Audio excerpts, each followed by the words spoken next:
اللهم ارحمنا بالقرآن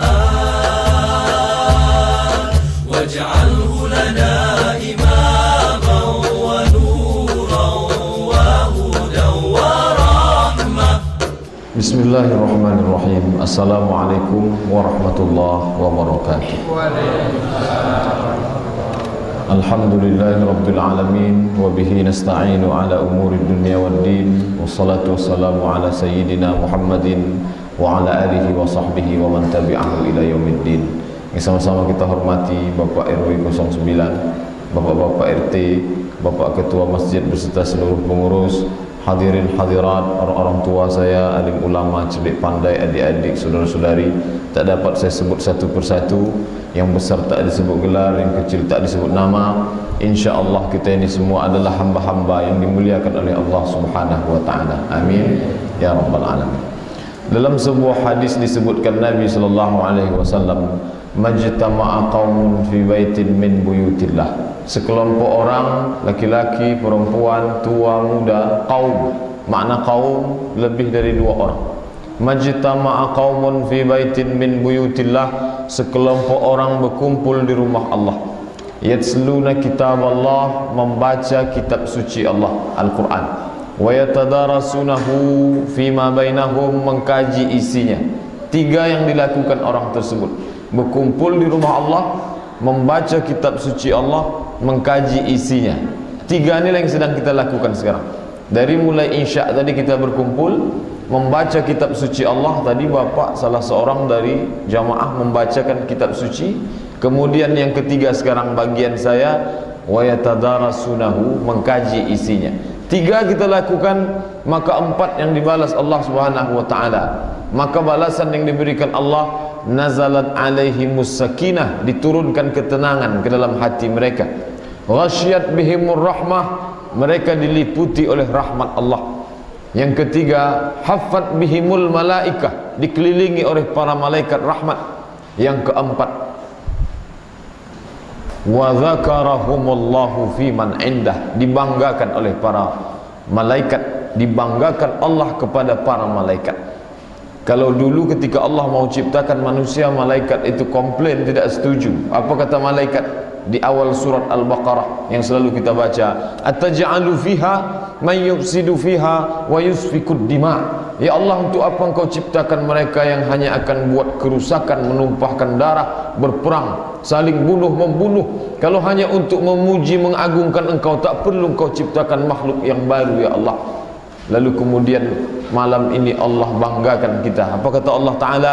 Dulu manusia yang kamu katakan akan menumpahkan darah, berperang, berkelahi, berkecamuk, saling bunuh membunuh, mereka malam ini berkumpul di rumahku, di Masjid Nurul Falah. Mereka membaca kitab suciku, mereka berzikir mengingat aku.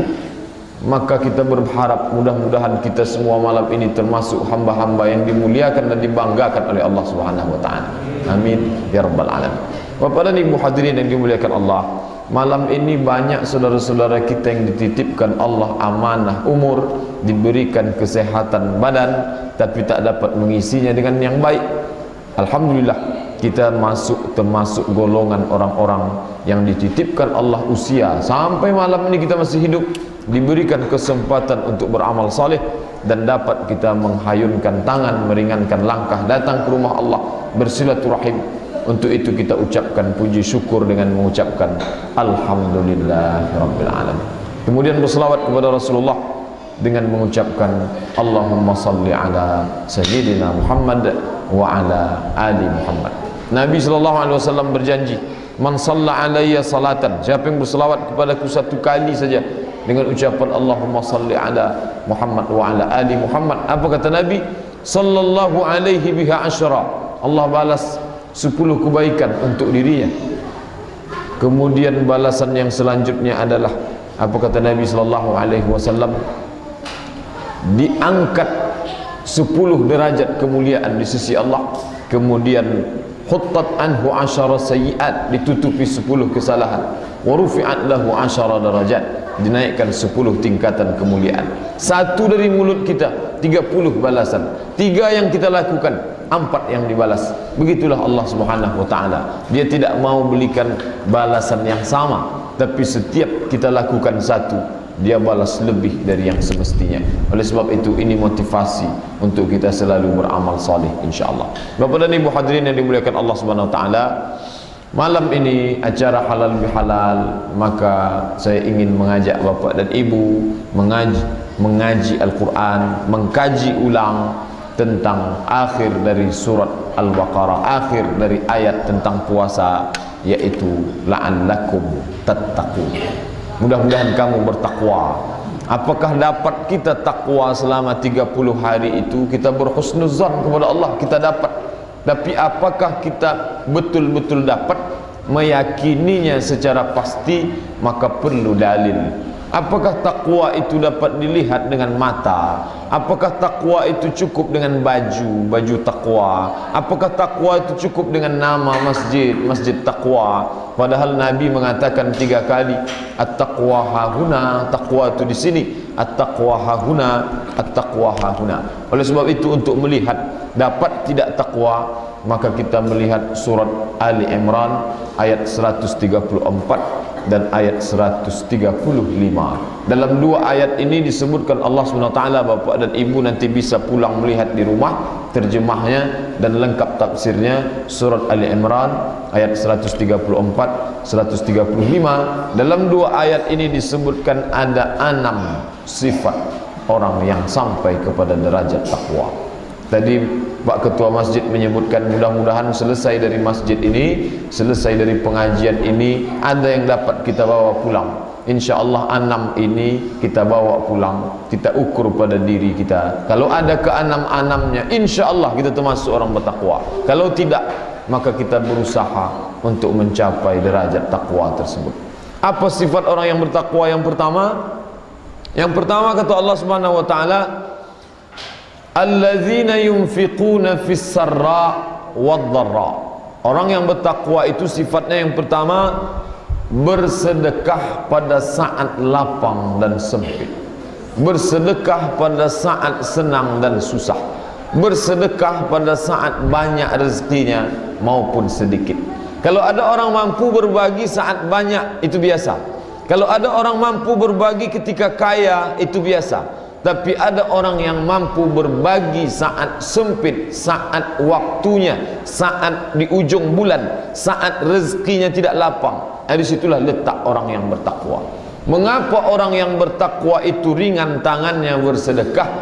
Karena 30 hari dia sudah ditempa, 30 hari dia sudah dididik untuk merasakan hawa nafsu. Bahwa nafsu itu tak banyak. Ketika saat siang Ramadan rasanya semua mau kita minum. Andai dituangkan air sungai tak dapat menghapus haus. Andai dimakan semua makanan tak dapat mengisi perut yang sejengkal. Tapi begitu azan bergema, seteguk 2 teguk air masuk, sebutir 2 butir kurma ditelan, maka hilanglah hawa nafsu. Orang yang sudah disadarkan tentang hakikat nafsu, maka ringan tangannya bersedekah. Maka bukti bahwa puasa itu dapat mendidik kita menjadi takwa. Maka sifat yang pertama adalah yunfiqun, bersedekah, fis sarra, pada saat yang lapang, wad dharra, pada saat yang sempit. Fis sarra, pada saat rezekinya banyak, wad dharra, pada saat rezekinya sedikit. Bapak dan Ibu hadirin yang dimuliakan Allah SWT, apa yang kita cari pagi dan petang, kita usahakan dari sejak usia muda sampai tua, apakah itu dapat menolong kita di hadapan Allah Subhanahu wa taala? Apa kata Nabi? Di akhirat nanti orang akan berkata, semua orang yang punya titipan harta di akhirat dia akan bicara. Apa yang dia katakan? Mali, mali, mali. Hartaku, hartaku, hartaku. Kebunku yang sejauh memandang. Emas perakku yang aku tumpuk ketika berada di dunia. Itu yang dia kenang. Mengapa dia katakan hartaku, hartaku? Karena ketika di hadapan Allah harta itu hilang, semuanya musnah. Ma'akala fa'afna, yang dimakan sudah busuk. Wa ma labisa fa'abla, yang dipakai sudah lapuk. Wa ma tasaddaqa faqada, yang disedekahkan itulah yang dibawa menghadap Allah Subhanahu wa taala. Ma'akala fa'afna, yang dimakan busuk. Berapa banyak makanan yang sudah kita makan, semuanya hilang, semuanya musnah. Kalau satu hari kita makan nasi, beras yang di tanah itu 2,5 on, berarti kalau satu bulan sudah 7,5 kilo. Berarti kalau satu tahun 75 kilo, kita genapkanlah 100 kilo. Berarti kalau ada umurnya malam ini 40 tahun, berarti dia sudah membusukkan 4 ton beras. Kemana semuanya? Hilang. Tak ada yang dibawa. Habis semuanya menjadi sampah. Ma akala fa'afna, yang dimakan busuk. Wa ma labisa fa'abla, yang dipakai lapuk. Berapa kain sudah lapuk, berapa mukena telekung jilbab sudah usang, berapa pakaian yang sudah lusuh, semua tak dapat menolong kita. Tapi yang pernah kita hantarkan ke rumah anak yatim, walaupun itu bekas, itulah yang akan mengalir. Apa yang pernah kita berikan ke panti jompo, itulah yang akan mengalir. 30 juta hutang masjid dapat ditutup di akhir Ramadan, itulah yang dapat menolong kita di hadapan Allah Subhanahu wa taala. Wa ma tasaddaqa faqada, yang disedekahkan itulah yang dia tunaikan untuk kebaikan. Bapak dan Ibu hadirin yang dimuliakan Allah Subhanahu wa taala, orang yang punya harta banyak, itu yang menghalangi dia untuk bersedekah itu apa? Apa yang membuat orang menjadi terhalang untuk bersedekah? Maka ada 2 sifat. Yang pertama sifat bakhil, yang kedua sifat syuh. Itu yang disebut Allah dalam Al-Quran, wa man yuqa syuhha nafsihi, siapa yang terpelihara dari sifat syuh, fa ulaika humul muflihun, itulah orang beruntung. Orang beruntung bukan orang yang banyak hartanya, karena harta yang banyak tak dapat menolong. Orang beruntung adalah orang yang terpelihara dari sifat syuh, lalu setelah dia sehat dari sakit syuh itu, dia dapat bersedekah. Apa itu syuh? Kalau kita baca dalam Quran, syuh diartikan pelit, kikir. Bakhil pun pelit, kikir. Begitulah miskinnya bahasa Indonesia, tak dapat mengartikan kosakata dalam Al-Quran. Ada 5, ada 2 diartikan sama. Bakhil pelit, syuh pun pelit. Padahal dalam bahasa Arab maknanya beda. Bagaimana cara membedakannya? Kita berjalan bertiga dengan teman, satu perjalanan musafir. Sampai waktu makan siang, kita pun singgah di rumah makan. Lalu ketika tiba giliran masa membayar, maka salah seorang dari kawan kita ini, dia bayar untuk porsi makan dia saja. Dia bayar untuk dia saja. Maka ini orang dalam bahasa Arab disebut dengan bakhil. Dia tak mau uangnya meleleh untuk orang lain. Ini bakhil. Tapi ada satu lagi, ketika tiba masa membayar, dia pura-pura ke belakang. Dia tunggu makanan dia dibayarkan oleh orang lain. Nah, ini syuh. Jadi syuh itu lebih parah daripada bakhil.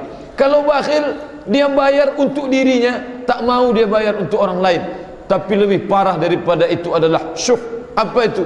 Dia bukan sekedar tak mau membayarkan orang lain, makanan dia pun dia harapkan dibayarkan oleh orang lain. Bagaimana cara menyembuhkannya? Disuruh puasa 30 hari. Selama puasa itu orang disadarkan bahwa yang ditumpuk, yang banyak disimpan karena sifat bakhil dan kikir itu tak ada gunanya, karena dia akan hilang dan sirna. Bapak dan Ibu hadirin yang dimuliakan Allah SWT, berhasilkah kita menyembuhkan penyakit syuh itu? Tak dapat diketahui, karena penyakit syuh dan bakhil ini tak ada alat untuk mendeteksinya. Kalau penyakit gula darah, diabetes bisa dilihat. Pergi kita ke puskesmas, ke rumah sakit, ditusuk ujung jari, keluar darah, dapat diketahui. Jangan lagi bapak ibu minum teh manis, ini sudah sampai kadar gula darahnya 500. Jangan lagi makan daging kambing, karena ini detak jantungnya sudah sampai 130/100. Tapi penyakit bakhil tak dapat diketahui. Oleh sebab itu yang tahu kita sehat atau tidak, tak lain tak bukan diri kita sendiri. Selamatkah kita dari penyakit bakhil ini? Bisa ditengok dari kadar sedekah. Kalau meningkat sedekah, berarti sembuh penyakit. Kalau tidak, berarti masih sakit. Orang yang sakit belum sehat, berarti dia belum dapat derajat la'allakum tattaqun. Bapak dan Ibu hadirin yang dimuliakan Allah Subhanahu wa taala, Nabi mengajarkan kita bersedekah bukan dari yang besar-besar dulu. Sedekahkanlah hartamu, kau bangun masjid. Dah. Nabi tak suruh kita bersedekah dari yang besar. Dah. Ini kita, ini api neraka. Antara kita dan api neraka tak ada dinding penghalang. Lalu apa yang mendindingnya? Nabi memberikan Pelajaran yang kecil, ittaqun nar, jaga dirimu dari api neraka, walau bisyiqqi tamrah, walaupun sebelah kurma. Ada sebutir kurma kita belah menjadi dua, sebelah kita makan, sebelah untuk kawan berbuka puasa. Sebelah itu akan menjadi dinding di akhirat. Nabi mengajarkan dari hal yang kecil, remeh-temeh, sepele, yang menurut kita tak ada apa-apanya, tapi sedekah diawali dari yang kecil. Nabi mengajarkan pada tetangga, pada sahabat, pada kerabatnya. Apa kata Nabi? Idza tabbahta, kalau engkau memasak, faaksir ma'aha, banyakkan kuahnya. Mengapa disuruh banyakkan kuah? Supaya bersedekah, berbagi kepada tetangga, kerabat, fakir, miskin, anak yatim. Diawali dari kuah. Kau memasak, sedekah, banyakkan kuahnya, berbagi kepada orang lain, terjalin silaturahim, menjalin hubungan dekat, juga mengikis sifat kikir, bakhil, berbagi kepada orang lain. Bagi bukan Nabi katakan sembelih seekor kambing, tak. Nabi mengatakan aksir ma'aha, banyakkan kuahnya. Tapi jangan hadis ini dijadikan dalil berpegang lalu seumur hidup bersedekah kuah saja. Untuk tahap pertama kuah, besok mungkin bisa sepotong, besok lagi seperempat, lalu kemudian setengah, lama-lama sembelih seekor ayam. Kalau sudah terlatih akan terbiasa, pepatah kita mengatakan Allah bisa karena biasa. Kalau sudah terbiasa, ringan bersedekah seekor kambing, kemudian meningkat menjadi seekor sapi, lalu ringan bersedekah seekor onta. Nabi di akhir hayatnya pada haji wada menyembelih 100 ekor onta pada haji wada. Tapi kita tidak langsung begitu bisa menyembuhkan, dah. Bertahap, mulai tanggal 1, 2, 3. Bapak dan Ibu hadirin yang dimuliakan Allah Subhanahu wa taala. Ada sifat itu dalam diri kita, ringan bersedekah pada saat lapang dan susah, pada saat lapang dan sempit, pada saat kaya dan miskin. Maka itulah tanda orang bertakwa. Tapi kalau sudah berakhir Ramadan, pelit semakin menjadi-jadi, bersedekah tak ada peningkatan, na'udzubillah, maka penyakit kita belum sembuh. Sudah berapa kali Ramadan kita lewati? Kalau malam ni umur kita 33 tahun, potong 13, sudah 20 kali Ramadan, tak juga sembuh-sembuh. Maka obat yang dimakan orang berpenyakit tak menyembuhkan penyakit, itu orang mubazir. Orang yang mubazir, kata Allah dalam Al-Quran, innal mubazirin kanu ikhwanas syayatin. Orang yang mubazir itu saudara syaitan. Jadi orang yang mubazir itu, kalau dia baca kul a'udzu birabbin nas, baca ayat kursi, mengusir setan, setan tak mau pergi. Kenapa? Karena dia saudara setan. Sesama saudara tak boleh saling mengusir, kata setan. Jadi kalau kita tak mau puasa kita itu mubazir, sembuhkan penyakit. Bagaimana? Lawan sifat kikir, lawan sifat pelit. Ingat bahwa itu tak ada kita bawa. Rezeki itu terbagi dua. Satu rezeki yang dicari, satu rezeki yang dapat. Rezeki yang dicari, pergi pagi pulang petang, peras keringat banting tulang, ke sawah, ke kebun, ke kantor. Itu rezeki dicari. Tapi ada rezeki yang didapat. Apa itu? Dapat harta warisan. Mati bapak, mati datuk, atau halaman rumah kena gusur, tiba-tiba kaya mendadak. Ini rezeki yang didapat. Baik yang didapat maupun yang dicari, itu bukan punya kita. Punya siapa? Punya orang lain. Besok mati kita, orang memerebutkan harta warisan. Istri dapat 1/4 kalau tak ada anak. Kalau ada anak dapat 1/8. Suami dapat setengah. Kalau ada anak dapat 1/4. Anak laki-laki 2 kali bagian anak perempuan. Apa maknanya? Baik yang dicari maupun yang didapat bukan punya kita, punya orang lain. Lalu apa yang kita bawa? Yang kita bawa adalah berapa yang kita sedekahkan. 100 sak semen kita bangunkan untuk rumah, kita bawakah dia? Tinggal, akan dijual, akan digadaikan. Tapi yang pernah kita bangunkan untuk tiang masjid, lantai masjid, itulah yang kita bawa menghadap Allah Subhanahu wa ta'ala. Bapak dan Ibu hadirin yang dimuliakan Allah, mau kaya, mau miskin, mau tua, mau muda, yang mengantarnya nanti ke liang lahat ada 3, kata Nabi. Yatsba'ul mayyita salasun, yang mengiringi ada 3. Yang pertama, maluhu, harta. Bapak yang punya mobil mewah mahal 1/2 miliar, itu mobil ikut mengiring sampai ke mana? Sampai ke pelataran parkir pemakaman. Selesai acara pemakaman, dibacakan talqin dan doa. Selesai itu mereka bawa itu mobil mahal pulang ke rumah. Apa yang mereka cari? Langkah pertama yang mereka lakukan adalah membuka laci mencari mana STNK sama BPKB. Mau dijual, mau dibagi itu. Tak sabar mereka ingin mencari itu.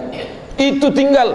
Maluhu, harta tinggal. Yang kedua ahluhu, keluarga. Anak, cucu, cicit, menantu, ipar, handai, tolan, sahabat, kerabat, jamaah ramai mengiring. Sebanyak jamaah, sebanyak itu mengiring. Rajin pengajian, semua mengiring. Mau mereka masuk ke dalam liang lahat kita itu. Ada masuk 2, 3, 4, 5 orang masuk. Satu menyambut pinggang, satu menyambut ujung kaki, satu menyambut leher kepala. Setelah itu mereka pun naik ke atas. Mereka ambil skop cangkol, mereka timbun kita. Anak memanggil kawan-kawannya, mari kita injak makam bapak ni biar padat ke bawah.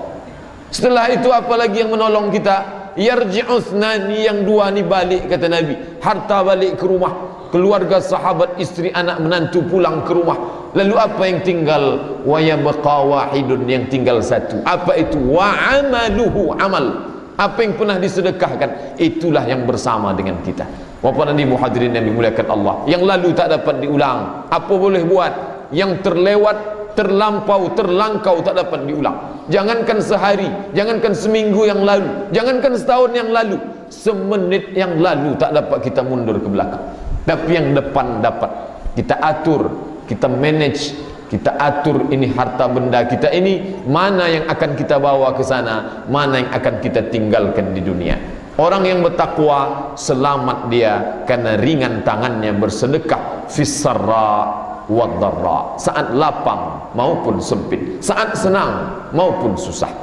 Sifat yang kedua, tadi saya janjikan 6. Keluar kita dari dalam masjid ni ada 6 ni kita bawa pulang ke rumah insyaallah. Yang kedua adalah wal kaziminal ghaiz. Kaziminal ghaiz. Kalau Bapak Ibu tengok nanti terjemah dalam Quran, mereka artikan, para penterjemah itu mengartikan kaziminal ghaiz, menahan marah. Tapi makna kaziminal ghaiz menurut bahasa Arab bukan menahan marah. Makna kaziminal ghaiz menyimpan air dalam kulit kambing sampai tak keluar walau setetes. Orang Arab dulu menyimpan air, belum ada baskom. Zaman Nabi tak ada baskom, belum ada pabrik plastik lagi. Jadi mereka simpan air itu dalam kirbah. Kirbah itu kambing dikuliti tapi tidak berlubang. Sudahlah keluar daging dengan tulang belulangnya, lalu disamak, dijemur kering, diikat lagi, dijahit dengan tali yang kuat, lalu dituang air ke dalam sampai tak menetes, setetes pun air tak keluar dari dalam kulit kambing. Itulah makna kaziminal ghaiz, orang yang sanggup menyimpan air dalam kulit kambing sampai tak menetes. Apa hubungannya dengan marah? Bisa dia menahan amarah sampai tak keluar sumpah serapah walau setetes dari mulutnya. Inilah orang yang bertakwa. Jadi kalau ada orang yang puasa sunatnya rajin, puasa Ramadan penuh, puasa 6 hari di bulan Syawal selesai, puasa Senin Kamisnya full, puasa nanti tanggal 9 hari Arafah ada, rajin puasa, tapi giliran tersinggung sedikit marahnya meledak, meletup-letup. Ini bukan orang bertakwa. Orang bertakwa tak keluar marah dari mulutnya seperti tak menetesnya air dari kulit kambing, dari qirbah. Inilah makna amarah. Tapi tak berarti disimpan di dalam lalu bercakap-cakap dalam hati. Ini pun tidak. Ada pepatah kita mengatakan, biarlah pecah di perut asal jangan pecah di mulut. Ini bahaya. Di dalam dia menggumam lalu bersumpah serapah di dalam. Ini pun tidak. Orang yang bertakwa di dalam tidak marah, di luar pun tidak keluar. Lalu kemana perginya? Hilang dia bersama harapan ampunan dari Allah Subhanahu wa ta'ala. Mengapa dia bisa itu? Karena 30 hari dia sudah dididik untuk tak marah. Ketika sudah sedang berpuasa, maka apa kata Nabi? In syatamahu ahadun, kalau ada yang mencaci makinya, au qatalahu ahadun, kalau ada yang memeranginya, falyaqul inni shaim, maka hendaklah orang yang berpuasa itu mengatakan inni shaim marrataini, 2 kali. Inni shaim, inni shaim, aku sedang puasa, saya sedang puasa. Dia tak melawan. Dia tidak keluarkan sumpah serapah dari mulutnya. Mengapa begitu? Dia takut pahala puasanya hilang. Berapa lama dia dididik? 30 hari 30 malam lidahnya bisa menahan amarah. Tanda berhasil puasa dapat takwa, selesai dari Ramadan maka lidahnya menjadi lembut, menjadi lunak, tak lagi keluar kata-kata yang tak baik dari mulutnya. Bapak dan Ibu hadirin yang dimuliakan Allah, jadi kalau ada orang Islam puasa Ramadannya berhasil, tak makan tak minum 30 hari tapi lidahnya tetap kasar, ini bukan umat Muhammad sallallahu alaihi wasallam. Ada orang begitu bangga, saya sudah khatam Quran, saya sudah ke masjid, bahkan di masjid itu pula dikhatamkan Al-Quran ketika tarawih. Berhasilkah kita mengisi Ramadan? Nampaknya dari hitung kalkulasi amal ya, tapi menurut ayat yang kita kaji malam ini belum. Karena orang yang berhasil mendapatkan takwa adalah kaziminal ghaiz, mampu menahan tetesan air dalam kulit kambing sampai tak keluar. Kalaulah menetes juga, bahkan bukan menetes, bocor, maka hilanglah amal kita. Suatu ketika sahabat datang mengadu kepada Nabi. Dia tanyakan tentang orang, bingung dia melihat ini orang amalnya banyak, yaqumul lail, orangnya rajin qiyamul lail, wa yasumun nahar, dan rajin puasa sunat, tapi orang ini yu'zi jiranaha bilisaniha, lidahnya tajam, menyakiti hati tetangganya. Amalnya banyak tapi lidahnya tajam. Apakah lidahnya yang tajam ini merusak amalnya, atau amalnya yang banyak dapat menyelamatkan dirinya? Bingung sahabat untuk menilai orang ini. Apa jawab Nabi sallallahu alaihi wasallam? Ya Rasulullah, inna fulanatan tasumun nahar, ada si fulan puasa sunatnya banyak, wa taqumul lail, qiyamul lail penuh rajin, wa tu'zi jiranaha bilisaniha, tapi lidahnya tajam menyakiti hati tetangga. Sumpah serapah yang keluar dari mulutnya. Bagaimana dia di akhirat? Apa kata Nabi? La khaira fiha, tak ada kebaikan dalam dirinya. Hiya min ahlin nar, dia penghuni neraka. Kemana amal salat malamnya? Kemana puasa sunnahnya? Hilang disebabkan lidah yang kasar. Oleh sebab itu Bapak dan Ibu hadirin yang dimuliakan Allah, orang yang bertakwa bukan dilihat dari prestasi ibadahnya saja. Ibadahnya baik, tapi ibadah mampu membentuk perilaku. Salah satu yang dapat langsung didengar telinga adalah ucapan lidah. Oleh sebab itu, kalau kita merasa diri kita sudah berhasil dapat takwa tapi lidah masih tajam, kalau bicara menyinggung perasaan, menyakiti hati orang lain, maka sesungguhnya kita jauh dari takwa. Malam ini kita tidak mengukur orang lain. Kesalahan kita kalau dapat meteran kita ukur orang lain. Malam ini tidak. Kita ukur diri kita sendiri. Kesudah kita ukur, sadar tentang kekurangan, itulah yang disebut Nabi, tuba liman syaghalahu aibuhu an uyubin nas.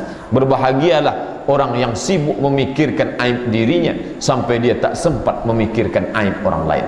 Malam ini kita sedang mengukur diri. Kalau berhasil rajin bersedekah dapat takwa. Kalau rajin menjaga lidah, lembut lidahnya sampai tak bertutur kata mengucapkan kalimat yang menyakiti perasaan orang lain, dapat takwa. Yang ketiga, siapa orang yang dapat takwa? Sifat orang yang bertakwa yang ketiga adalah wal afina 'anin nas. Diterjemahkan nanti Bapak Ibu tengok terjemah Quran di rumah, wal afina 'anin nas, orang yang memaafkan orang lain. Tapi makna afin menurut makna bahasa Arab yang benar adalah makna afin dari kata afa ya'fu. Makna afin artinya menghapus sampai tak berbekas sama sekali. Dinding berlubang, lalu kemudian didempul, setelah itu di kertas pasir, lalu kemudian dicat dengan cat yang ringan, lalu kemudian ditutup sampai tak berbekas. Orang yang masuk ke dalam tak sadar bahwa pernah ada lubang di sana. Begitulah lebih kurang. Afina 'anin nas, hilang tak berbekas sama sekali. Jadi kalau ada orang mengatakan saya sudah maafkan dia tapi masih berbekas, belum sampai ke derajat afina 'anin nas. Makna afina 'anin nas, maafkan seolah-olah peristiwa itu tak pernah terjadi. Hilang. Kemana dia hilang? Hilang bersama maaf. karena dia ingin mendapatkan ampunan Allah Subhanahu wa taala. Jadi Bapak dan Ibu hadirin yang dimuliakan Allah, kalau ada sahabat, kerabat, tetangga, teman, bahkan diri kita sendiri mengatakan sudah memaafkan tapi masih menyimpan, maka dia belum sampai pada derajat takwa. Saya sebenarnya Pak Ustadz sudah saya maafkan. Ibu dendam tidak, bapak marah tidak, saya sudah maafkan, tapi untuk datang ke rumahnya saya tak sanggup. Ini belum sampai derajat. Saya sudah maafkan dia Pak Ustaz, tapi 7 turunan saya tak akan mampu menyapa dia. Belum sampai pada derajat takwa. Orang yang takwa, wal afina 'anil nas, hilang tak berbekas, seakan-akan peristiwa itu tak pernah ada sama sekali.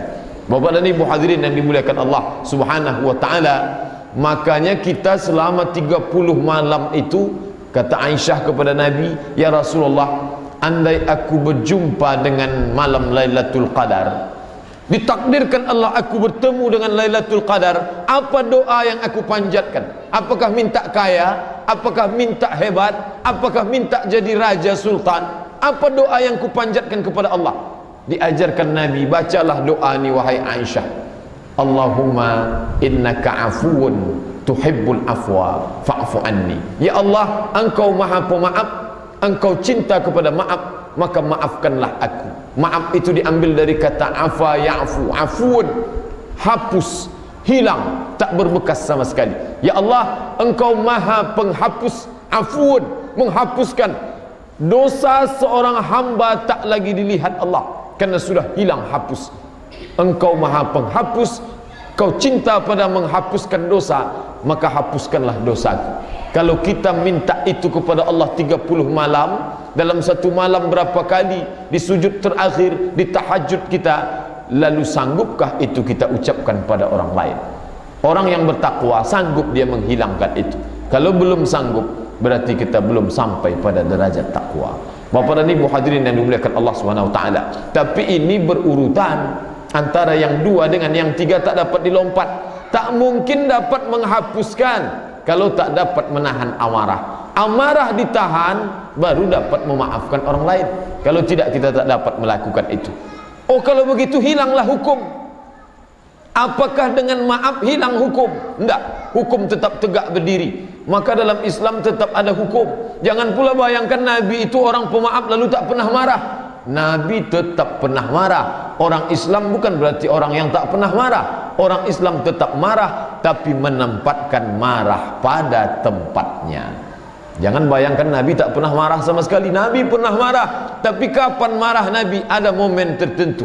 Selesai Nabi salat, Assalamualaikum warahmatullah, Assalamualaikum warahmatullah, Nabi balik ke belakang, dia tengok, dia tanya 3 kali, asyahidun fulan, asyahidun fulan, asyahidun fulan, mana si fulan, mengapa tak salat berjamaah? Mana si fulan, mengapa tak salat berjamaah? Mengapa si fulan tak salat berjamaah?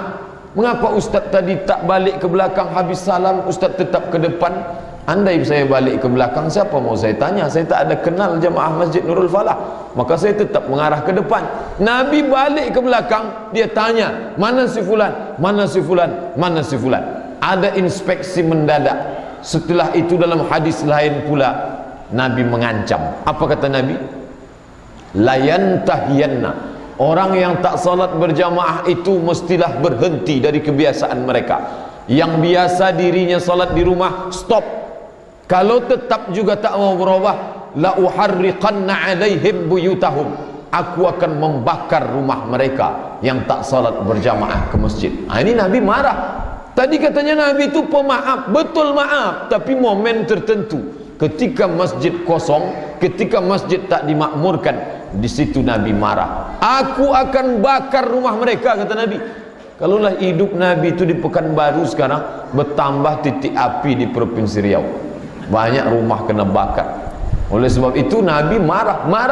Begitu juga ketika datang seorang perempuan, dia mengaku sudah berzina. Ya Rasulullah, saya dulu sudah pernah berzina. Dalam Al-Quran surat An-Nur jelas, az-zaniyatu, perempuan yang berzina, waz-zani, laki-laki yang berzina, fajliduhuma mi'ata jaldah, cambuk 100 kali. Apakah Nabi marah? Nabi pemaaf? Katanya Nabi pemaaf lalu hukum hilang? Tak. Maaf itu ada tempatnya. Sampai pada ayat hukum, hukum tetap ditegakkan. Ketika datang itu si perempuan, Nabi lihat dia sedang hamil, Nabi tak jatuhkan hukum. Nabi katakan, pulanglah engkau lahirkan anakmu dulu. Setelah anaknya lahir, dia datang lagi, Nabi katakan, susukan anakmu dulu. Setelah menyusukan anak 2 tahun, dia datang lagi, baru diterapkan hukuman. Apa artinya? Maaf ada, hukum tetap ada. Maaf ada, marah tetap ada. Maaf ditempatkan pada tempatnya, amarah pun ditempatkan pada tempatnya. Jadi bapak dan ibu yang berkaitan dengan harta benda, tentang hukum Allah yang dilanggar, tetap ada amarah. Jadi seorang tua yang anaknya pergi tanpa izin, melalaikan perintah Allah, jangan hanya maaf saja. Saya sudah maafkan kamu, kata Pak Ustadz kemarin, perbanyak maaf. Ini salah, tak menempatkan maaf pada tempatnya. Orang tetap tegas ketika berkaitan dengan hukum Allah Subhanahu wa taala. Tapi ketika berkaitan dengan kesalahan, ada maaf dalam hati, memaafkan kesalahan orang lain. Nah, jadi kita tak salah kaprah, tak semuanya mesti dimaafkan. Maaf ada, hukum pun ada. Bapak dan Ibu hadirin yang dimuliakan Allah Subhanahu wa taala, mengapa Al-Quran hanya bercerita tentang memaafkan? Mengapa tak ada minta maaf? Karena kalau sudah kita ni mampu memaafkan orang lain, tak perlu lagi minta maaf. Mengapa? Karena sudah saling maaf memaafkan. Suatu ketika saya tak dapat menghadiri tausiah pengajian, lalu saya kirimkan SMS pengurus masjid, saya tak dapat hadir karena keterlambatan, tak terkejar dari Panam ke kota, pusat kota. Andai pun saya datang waktu sudah habis, maka maafkanlah saya. Saya terenyuh ketika membaca balasannya. Apa balasannya? Belum lagi Ustaz meminta maaf, kami sudah memaafkan. Jadi seandainya kita ni semua punya hati yang lembut memaafkan, tak perlu ada minta maaf. Kalau begitu tak ada minta maaf. Dalam Quran tak ada, tapi Nabi mencontohkan ada. Nabi minta maaf, langsung Nabi minta maaf. Bapak ibu yang pergi umrah, pergi haji, singgah ke Taman Raudah yang jaraknya dari dinding makam Nabi 22 meter. Nabi naik ke atas mimbar. Biasa Nabi naik ke mimbar tu kasih ceramah, tausiah, khutbah. Tapi kali ini tak ada ceramah, tak ada tausiah, tak ada khutbah. Apa yang disampaikan Nabi di atas mimbar? 3. Yang pertama kata Nabi, man kuntu jalattu lahu zahran. Waktu aku mencambuk kuda, ujung cambukku terkena pundaknya, lalu dia tersinggung, sakit hati, ingin membalas. Selama ini dia mau balas, tak ada kesempatan. Hadza zahri, ini pundak Muhammad, falyastaqid minhu, silakan balas.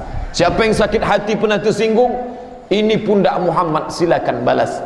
Yang kedua diminta Nabi, man kuntu syatamtu lahu irdan. Siapa yang harga dirinya pernah terluka, tersinggung perasaannya, cakapku kasar melukai hatinya, cakapku kasar menyinggung perasaannya, hadza irdi, ini harga diri Muhammad, silakan tuntut balas. Yang ketiga diminta Nabi, dain, hutang. Siapa yang punya hutang, piutang, maka tuntutlah sekarang.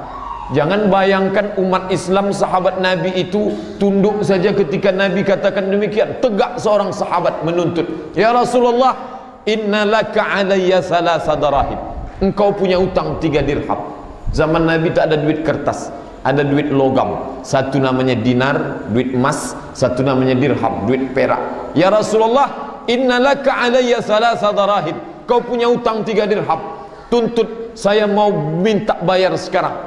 Lalu Nabi perintahkan ke sahabatnya, idfa' ya Fadal, wahai Fadal, bayarkan hutang saya ke sahabat saya ini. Begitulah Nabi minta maaf. Nabi yang sayyidul anbiya wal mursalin, tak ada yang masuk pintu surga sebelum Nabi mengetuk pertama kali. Tak ada yang masuk ke dalam kecuali Nabi.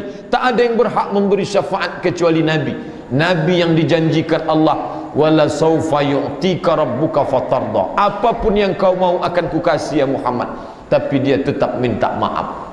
Lalu siapa kita yang gengsi tak mau minta maaf? Oleh sebab itu malam ini kita difasilitasi oleh Masjid Nurul Falah, maka kita manfaatkan. Waktu salat Idul Fitri tak sempat, mau datang satu-satu, tamu sudah menunggu di rumah. Mau datang ke rumah tak pula ada waktu, mau balik kampung dan lain sebagainya. Atau waktu ada tapi gengsi datang. Saya kan lebih tua, saya kan lebih senior, saya kan lebih tinggi jabatan, saya kan lebih lama di sini, saya kan lebih banyak nyumbang ke masjid. Masa saya minta maaf? Bangkit, dibangkitkan. Siapa yang membangkitkan? Itu syaitan. Syaitan tak lagi mengajak kita untuk menggoda, menyembah dia, tidak. Tapi orang beriman digoda syaitan supaya tidak meminta maaf. Oleh sebab itu, Nabi Muhammadlah suri tauladan kita. Apa kata Allah? Laqad kana lakum fi Rasulillahi uswatun hasanah. Suri tauladan yang baik itu pada diri Muhammad, bukan pada diri ustaz, bukan pada ulama, bukan pada kiai. Ini manusia biasa yang mungkin silap dan salah. Tapi Nabi Muhammad, dia minta maaf. Padahal ibadah Nabi itu apa kata Aisyah? Karena Rasulullah sallallahu alaihi wasallam, Rasulullah itu yaqumu minal lail, kalau dia qiyamul lail hatta tatafattar qadamahu, sampai bengkak dua kakinya. Bengkak dua kakinya. Mengapa begitu? Karena tegaknya lama. Mengapa tegaknya lama? Ayatnya panjang, turun darahnya sampai ke kaki. Sepanjang apa ayatnya Pak Ustaz sampai turun darah ke kaki? Rakaat pertamanya surat Al-Baqarah, 2 juz 4 lembar, 2 jam rakaat pertama. Itu yang membuat darah itu turun ke kaki, bengkak. 2 rakaatnya begitu, sampai begitu ibadah Nabi, tapi tetap dia minta maaf. Lalu siapa kita yang begitu pede tak mau minta maaf karena menganggap ibadah sudah banyak? Padahal rakaat pertama kita alhaqumut takasur, rakaat keduanya inna a'tainakal kautsar. Lalu begitu pede, saya tak perlu minta maaf. Bacaan Quran saya sudah khatam Ramadan, saya sudah solat tarawih 30 malam, belum ada apa-apanya ibadah kita Bapak dan Ibu. Oleh sebab itu malam ini kita manfaatkan untuk saling memaafkan. Memaafkan buka pintu lapang hati, memaafkan, tapi kita juga meminta maaf. Tapi ingat, yang berkaitan dengan hutang piutang, yang zahir pundak Nabi minta tuntut balas, yang batin perasaan Nabi minta tuntut balas. Hutang piutang Nabi tanya, siapa yang punya? Ketika tegak sahabat, Nabi katakan idfa' ya fadal, bayarkan. Ini artinya bahwa maaf tak dapat menutup, mesti ada maaf dari orang lain. Jadi jangan sangka kalau sudah selamat hari raya Idul Fitri, mohon maaf zahir dan batin, hutang lunas. Tidak. Ini contoh hadis Nabi SAW bahwa maaf mesti diberikan oleh orang lain. Bapak dan Ibu hadirin yang dimuliakan Allah, andai, na'udzubillah, berandai-andai kita mati lalu belum sempat minta maaf. Karena kematian ini kita tak tahu. Mati tak mesti sakit, mati tak mesti tua, mumbang jatuh kelapa pun jatuh, kata pepatah Melayu. Oleh sebab itu ketika na'udzubillah mati kita tak sempat minta maaf, bagaimana kedudukan kita di akhirat? Apa bisa 30 malam tarawih, witir, tahajud, duha itu menolong kita di hadapan Allah? Inilah yang disebut Nabi sebagai orang yang muflis. Muflis, orang yang bangkrut. Nabi tanya sahabatnya, atadruna mal muflis? Hai sahabatku, tahukah kamu siapa itu muflis? Sahabat lalu mengatakan, man la dirhama lahu wala mata'. Orang yang tak punya duit, tak punya harta, itulah orang yang bangkrut ya Rasulullah. Bukan itu kata Nabi. Bukan itu yang muflis itu. Al-muflis min ummati, orang yang bangkrut di antara umatku kata Nabi, man ya'ti yaumal qiyamati bi salatin, orang yang nanti pada hari kiamat datang membawa pahala salat bertimbun setinggi bukit Uhud. Salat tahajud, salat witir, salat duha, salat tasbih. Salatnya banyak, zakatnya banyak, infak sedekahnya banyak, hajinya banyak, umrahnya tiap tahun berangkat karena duitnya banyak. Tapi ternyata dia juga pernah menzalimi orang lain. Qad syatama hadza, pernah mencaci maki si fulan. Wa daraba hadza, pernah memukul si fulan tanpa kesalahan. Wa safaka dama hadza, pernah menumpahkan darah si fulan. Wa akala mal hadza, pernah memakan harta si fulan dengan cara batil. Amal banyak, yang dizalimi banyak. Ini bagaimana orang ini di akhirat? Apa sanggup amal ini menolong dia? Ukhidat hasanatuhu, ambil salatnya, berikan pada orang dia zalimi. Ambil hajinya, diberi pada orang yang pernah dia tempeleng. Diambil puasanya, diberikan pada orang yang pernah dia caci maki. Faniyat hasanatuhu, habis amal. Amal yang bertimbun tadi habis. Walam yuqda alaih, hukum belum selesai karena yang mengantri, yang dia zalimi, yang belum pernah minta maaf masih banyak. Lalu bagaimana? Ukhidat khatayahum, diambil dosa mereka, diambil dosa orang pernah dia tempeleng, dia caci maki, dia zalimi, dia sakiti, dia ambil hartanya dengan cara batil, dilemparkan kepada dirinya, summa turiha finnar, kemudian dia dicampakkan, dimasukkan ke dalam api neraka. Itulah orang yang bangkrut. Mengapa bangkrut? Amal tak dapat menolong. Jadi bapak dan ibu hadirin yang dimuliakan Allah, kalau pernah terlintas dalam hati kita angkuh dan sombong, saya ni rasa-rasanya tak perlulah minta maaf, karena saya sudah khatam Quran, saya sudah berzikir, saya sudah salat tarawih dan witir, saya sudah i'tikaf 10 malam. Itu semua tak dapat menyelamatkan kita. Oleh sebab itu, ringankan kaki melangkah, ringankan tangan, ringankan lidah untuk mengucapkan, ketuk pintu rumah, assalamualaikum, maafkan saya.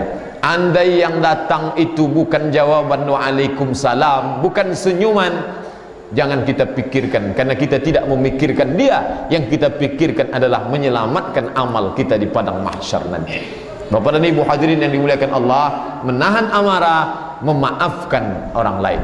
Selanjutnya, sifat yang keempat, walladzina idza fa'alu fahishatan, orang-orang yang ketika dia silap, khilaf, lalai, lalu dia lakukan perbuatan dosa, au zalamu anfusahum, atau dia melakukan perbuatan zalim, baik mudaratnya untuk orang lain maupun diri sendiri, zakarullah, langsung ingat, berzikir, mengingat Allah. Sifat yang keempat, kalau dia silap, kalau dia salah, karena kita ni manusia tak lepas dari dua, kalau tak silap, salah, lupa. Al-insan, manusia, makanul khata' wan nisyan, manusia itu tempatnya salah dan lupa. Kita ini 100%, 50%-nya salah, 50%-nya lupa. Komplitlah kita sebagai orang yang salah dan terlupa. Jadi kalau ada orang menganggap dirinya bersih, suci, itu yang ditegur Allah. Apa kata Allah?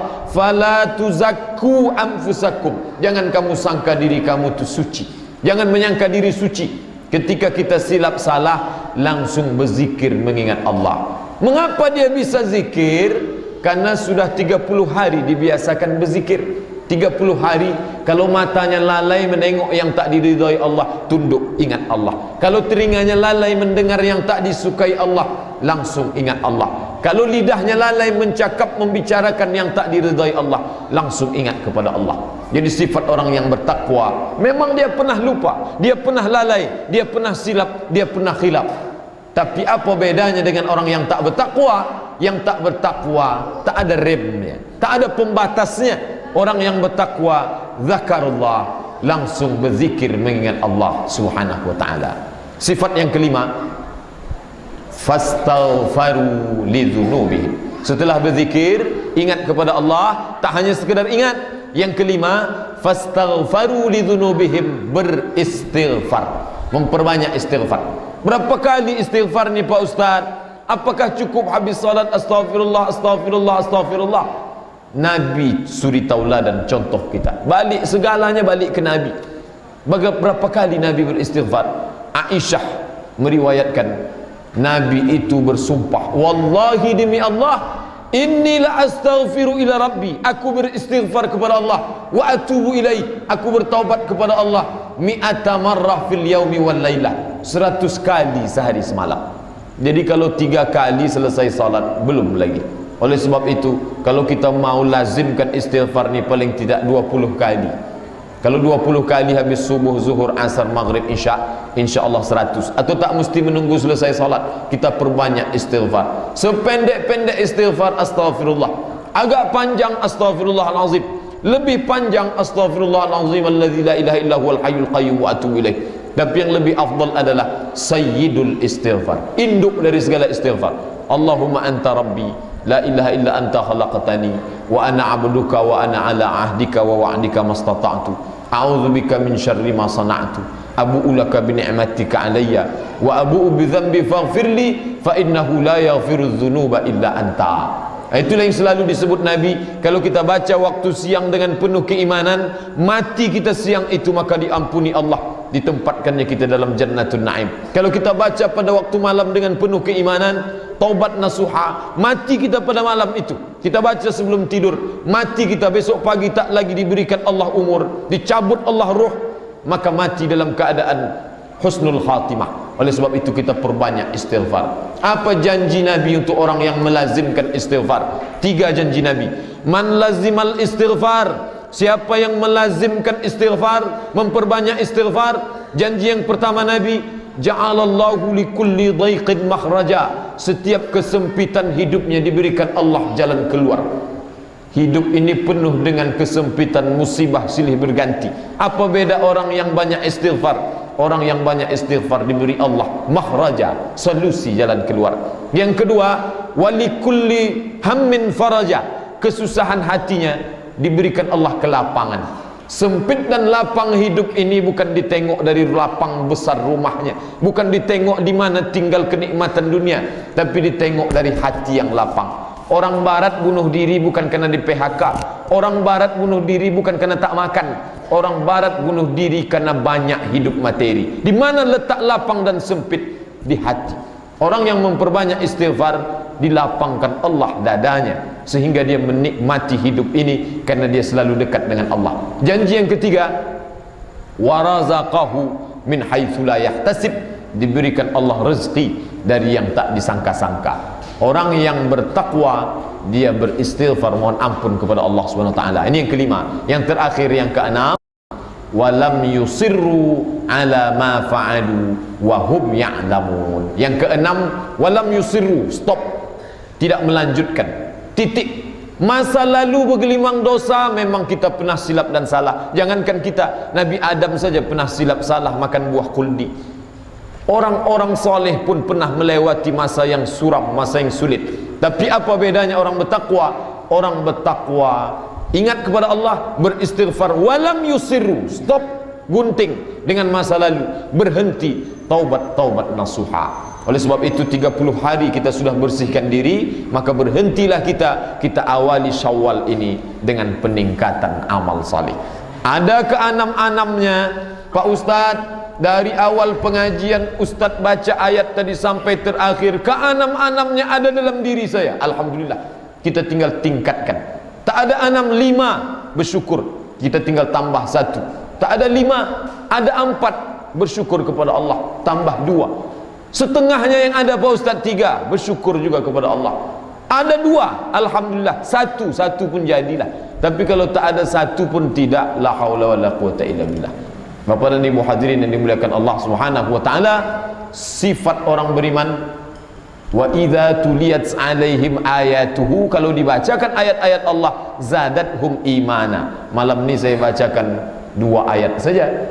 Surat Ali Imran 134, 135, ada 6 sifat orang bertakwa. Kita jadikanlah keenam-enamnya ini mengukur ketakwaan kita kepada Allah Subhanahu wa taala. Tadi ayat yang dibacakan oleh bapak jamaah yang bacakan ayat tadi, inna khalaqnakum min zakarin wa unsa, kami jadikan kamu dari laki-laki dan perempuan, wa ja'alnakum syu'uban wa qabaila, kami ciptakan pula kamu bersuku-suku, berbangsa-bangsa. Di ruangan kita ni saja macam suku bahasa. Siapa yang paling mulia? Apakah orang Melayu? Apakah orang Minang? Apakah orang Batak? Apakah orang Sunda? Inna akramakum indallahi atqakum, yang paling mulia di antara kamu adalah atqa, yang paling bertakwa. Allah tak menengok rupa kita. Innallaha la yanzuru ila ajsamikum, Allah tak menengok bentuk tubuh, yang tinggi, yang pendek, yang gemuk, yang kurus, tak ditengok Allah. Wala ila suwarikum, Allah tak menengok rupa, yang mancung, yang pesek, yang jelek, tak dilihat Allah. Apa yang ditengok Allah? Walakin yanzuru ila qulub, yang ditengok Allah hati kamu. Mengapa yang ditengok hati? Karena dalam hati itulah bersemayam takwa. Bapak tak tahu saya ni bertakwa atau tidak, saya pun tak tahu apakah ibu dan bapak bertakwa atau tidak. Itu salah satu bentuk Rahman dan Rahim Allah. Dia buat kita ini takwa, hanya kita dan Allah saja yang tahu. Keenam-enam tadi tak dapat kita ukur. Kitalah mengukur diri kita. Kalau sanggup kita memuhasabah diri, menengok kelemahan kekurangan diri, lalu berusaha untuk menyempurnakannya sehingga tak sempat menengok kelemahan orang lain, itulah orang yang beruntung, kata Nabi. Tuba, berbahagia. Tuba, itulah orang yang baik. Siapa itu? Liman syaghalahu aibuhu, sibuk memikirkan aibnya, an uyubin nas, sehingga tak sempat memikirkan aib kekurangan orang lain. Bapak dan Ibu hadirin yang dimuliakan Allah, mudah-mudahan selesai kita pengajian, 6 ini kita bawa, kita sempurnakan ketakwaan kita kepada Allah, dapatlah kita janji Allah, la'allakum tattaqun. Terima kasih atas segala perhatian Bapak dan Ibu. Sebelum kita tutup dengan doa, mungkin ada hal-hal yang ingin Bapak Ibu tanyakan, baik berkaitan dengan ayat yang kita baca malam ini maupun tak ada kait mengait, berkaitan dengan ajaran agama Islam, tentang puasa, tentang salat, tentang ibadah yang lain. Sebelum kita tutup dengan doa kepada Bapak Ibu, dipersilakan.